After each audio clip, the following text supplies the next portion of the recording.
What's up, strangers? Welcome to the Wealth Game Nation. My name is Vedo and I'm here to help you better understand the wealth game and become part of the Wealth Game Nation. In this video, I will show you my full stock portfolio. I'll be showing you my brokerage account in real time without any fancy spreadsheet or gimmicks. This is a special video for me. It will be full of information, so let's get right into it. So, on today's agenda, I will start with a short intro on how and why I started investing. Then I will show you my full stock portfolio and the performance so far. Then I will tell you about my overall investment strategy. And finally, I will tell you what is the ultimate goal of my investment portfolio and how I plan to achieve that goal. Like many of you, a long time ago, I used to think that investing was only for the wealthy or the experts.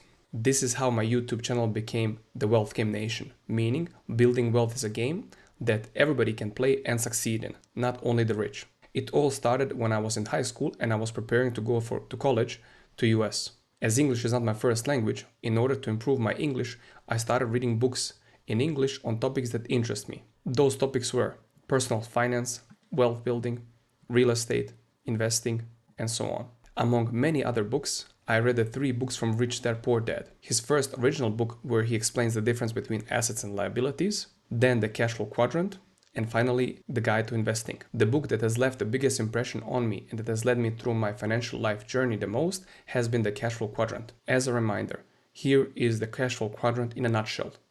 Robert Kiyosaki, the author of the book, talks about how unstable it is to have one source of income. He compared it to a table standing on one leg.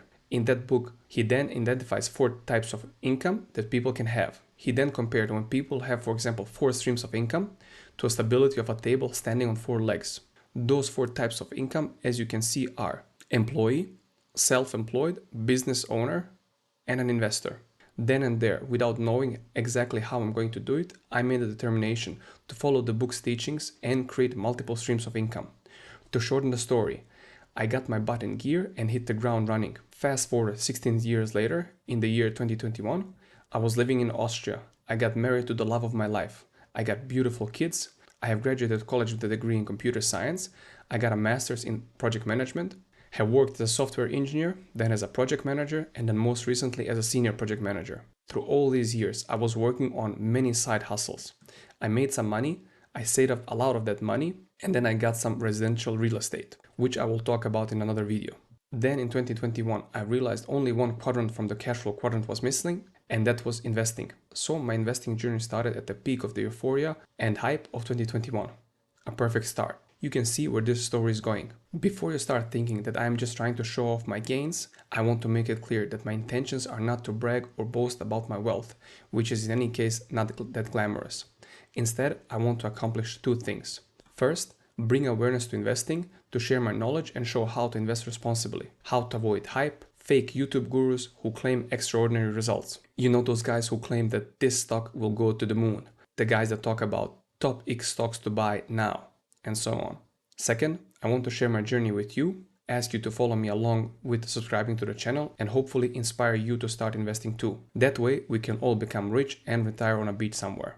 Now, without further ado, let's get into what everybody is here for, my stock portfolio. Also, for clarification, when I say anything my, I really mean our, as my wife and I are sharing everything. So here it is. This is my brokerage account. As you can see, the stock value is 95,000 euros. I have 18 investments, 14 individual stocks, which make up around 80% of my portfolio or 76,000, and 4 ETFs, which make up around 19,000. If we look at first at the individual companies and order them by market value, we can see that my highest position is Nvidia. I have 12,700 euros in Nvidia, 80% gains, which equals to 5,700 euros approximately. Next one is Meta. I have 9,700 euros in Meta, or almost 24% in gains, and 1,800 euros in gains. Then it's Tesla with 7,000 euros, 18% up, with 1,100 euros.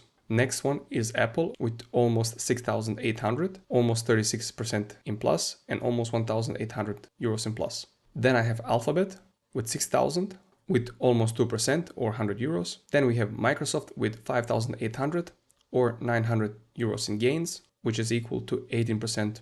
Then I have Waste Management with 5,200 almost, with 5% up and 250 euros. Then there's Airbnb with 5,150 euros with 3% up and 160 euros in gains. Next one is Home Depot with 4,200 and 11% down, almost 12% down, and almost 600 euros down. Then there's Autodesk with 3,800 and almost 22% down, which is around 1,000 euros. Then I have Amazon with 3,600, 3% down, 100 euros in loss. Next one is PayPal with 2,400, around 20% down or equal to 600. Then we go to Alibaba. Alibaba is pretty much flat with 2,000 euros, and Salesforce with 1,800, also a couple of percentages up. Those 14 investments make, as I said, 76,000 with 9,400 in gains. If you go back up here and then go to ETFs and again order them by market value, we can see that I have 4 ETFs, and those 4 ETFs are healthcare sector with 2% up with 5,000 euros invested, semiconductor, which is the industry that I work in, 5,000 with 3% up, then Nasdaq pretty much flat or a little bit down, 4,900, and the biggest loser of my ETFs is the Nasdaq Next Generation. Those are the next 100 companies after the Nasdaq 100. They are down with 17%. So the total of 19,000 has around 700 in minus. If I look at the whole portfolio and if I scroll down, the total amount is 8,700 in plus approximately. In one of my next videos, I will go over all the holdings, what is my investment thesis, why do I own them, because not all of them I want to own long term. For example, I have 2 of them which are a value play, as Peter Lynch would call it. So you can try to figure out which 2 are those, and I will be selling them when I think they have reached a value with which I'm happy with. As you can see from the inside in my portfolio, I primarily invest in individual stocks. My strategy at this stage in life is to mostly invest in growth and some value investing. I look for companies with strong fundamentals, competitive advantages or moats, and a long-term growth potential. I have a separate video on how to pick great stocks. If you want to check it out, the link will be in the description below. Of course, the next big question on everybody's mind is, how did my portfolio perform so far? Well, I have invested the majority of my money in 2021. As back then I had some savings and I was looking for a new project, and as said before, the final quadrant was not filled, so investing was the most logical choice for me. Then 2022 came and we all know how that went. S&P 500 went down by 18%, the Nasdaq went down by 33% almost, and my portfolio performance for 2022 was minus 39%. I had some money again in 2022,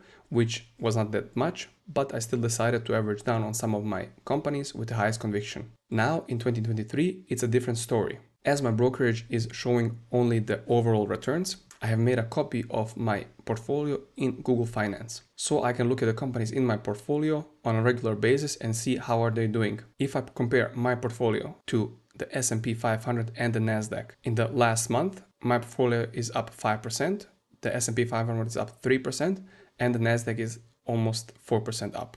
If we look at the year to date, my portfolio is almost 50% up. That is because I invest a lot in big market cap growth stocks, and they have been beaten down pretty much in the last year, and now they have rallied up. The S&P 500 is up 20%, which is not bad, and the Nasdaq is up 45%. If I would exclude the 4 ETFs from my portfolio, this 50% would be even higher. However, my overall performance, when I do money-weighted return calculations from the time I started investing, I am still trailing the S&P 500 and the Nasdaq 100. I attribute this to my lack of experience and irregular dollar cost averaging, which has been caused by the high fees in Austria. So I'm not claiming victory over any major indices yet. However, I am in it for the long run. What I mean with irregular dollar cost averaging and the high fees in Austria, where I live, is I have to pay around 22 euros for every transaction that I make. So if I would invest 100 euros, I would need to pay 22 euros transaction fees. That would be 22%, which is absolutely ridiculous and astronomical.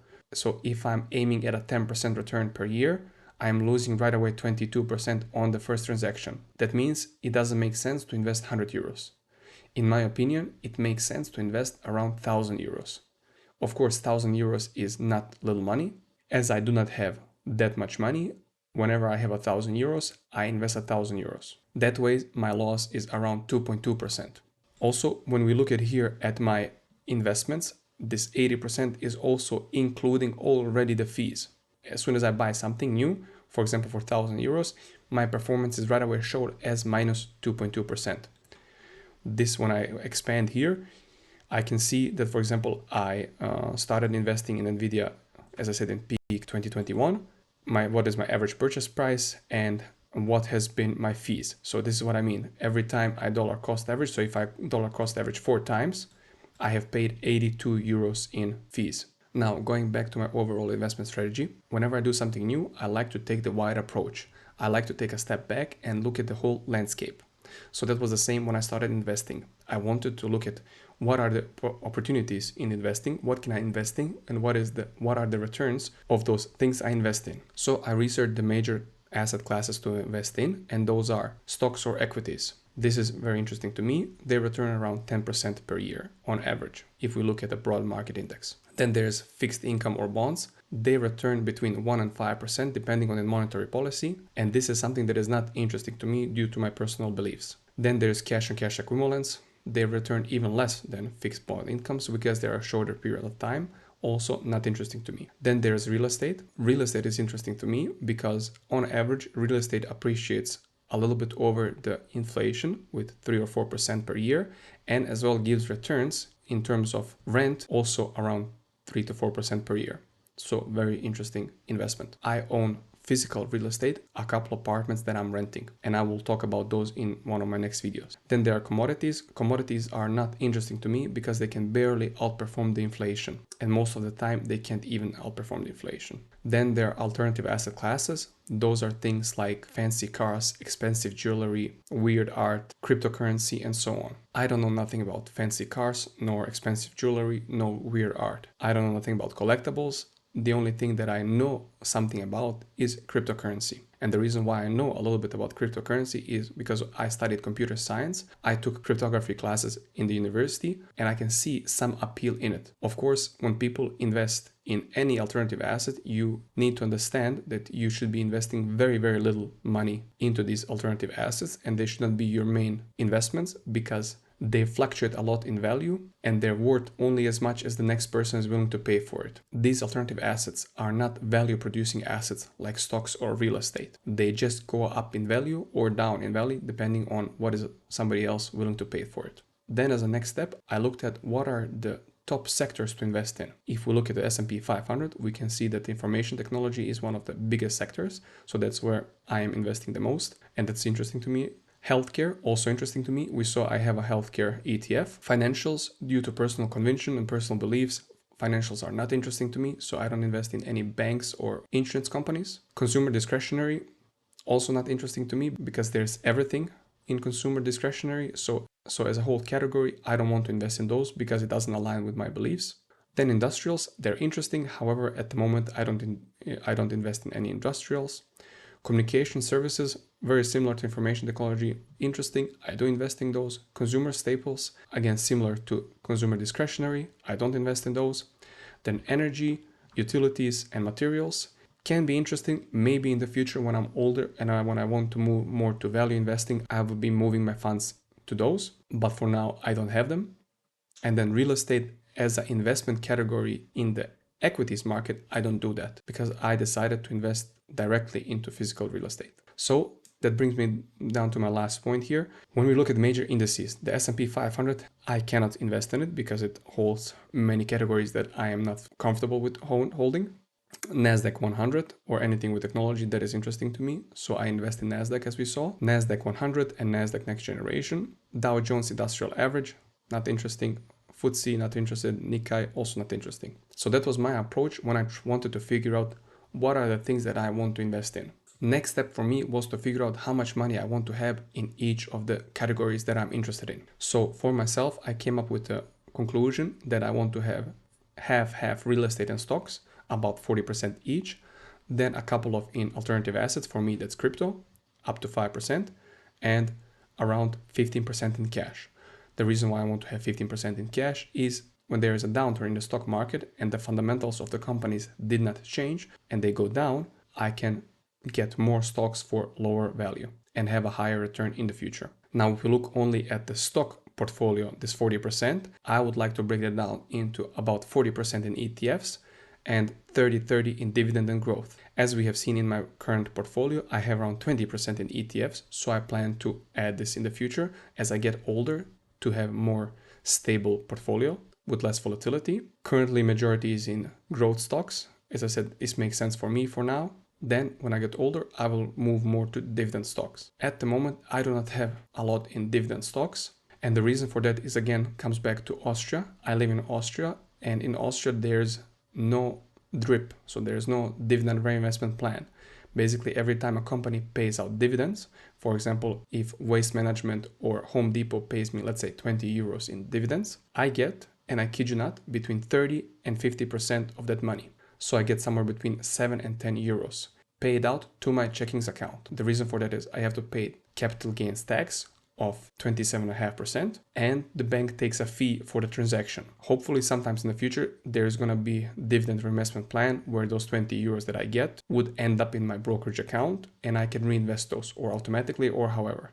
At the moment that is not the case, so getting 20 euros in dividends and then actually getting 7 to 10 euros, it's a bad business practice in my opinion. Now, coming to the last section of my video, what is my ultimate goal and how do I plan to reach it? My ultimate goal when it comes to investing is financial freedom. Warren Buffett said that if you don't find a way to make money while you sleep, you will work until you die. That quote haunts me and gives me nightmares. Therefore, I plan to continue investing consistently in great companies and build my portfolio over a long period of time. By doing so, I hope to reach a point in life where I no longer have to rely on a traditional job or a paycheck and can live off of my investments. Don't get me wrong, I love working. I love what I do, and I will probably work until I die. But I want that to be a choice and not a must. Truth is, if I woke up financially free tomorrow, none of the major things in my life would change. I will still do the job I do now, I would live where I live right now, and I would drive what I drive right now. Getting back to investing, how and when I will reach my ultimate goal, I did a fast calculation online, and if I invest 100,000, which I already have, I'm at 95,000, but let's say 100,000 until end of the year, and then starting with next year, I invest 1,000 euros per month for 30 years, and I estimate a rate of return for 8%, not 10%, and I'll tell you in a second why, I would end up with over 2.5 million. Of course, those are a lot of variables, a lot of things can happen, but at least that's the plan. There are a couple of reasons why I set 8% as the estimated rate of return. One reason is I do not know if I can beat the overall broad stock market index, for example, the S&P 500, which returns 10% over time. Then there's the possibility that the next decade is not as good of a decade as it was last decade. Then, as I said, I live in Austria. There are high transaction fees, there are high brokerages fees. The dividends are, as I said, 30 to 50% of the actual dividend. There's inflation to account for, and to be honest, I don't know if I can beat the S&P 500 10% over time. Fact is, I will do my best and give it my all to beat the overall broad market index of 10% per year. Finally, I want to reiterate once again that my goal in sharing my portfolio is not to show off or make anybody feel bad about their own investments. Instead, I hope that by sharing my journey and what I have learned along the way, I can inspire others to start investing too, and occasionally expose a fake guru or two. Whether you're just getting started or you're a seasoned investor, there's always more to learn and new opportunities to explore. So there you have it, my stock portfolio revealed. I hope you found this video informative and inspiring. If you have any questions or comments, please leave them down below. And if you're not already subscribed to my channel, please hit the subscribe button and share this video with your friends and family. I will do my best to create regular videos with updates of my portfolio. I will do more fundamental analysis and review companies, their earnings, other investor buys and sell, and everything around investing. Thank you so much for watching, and I will see you in my next video.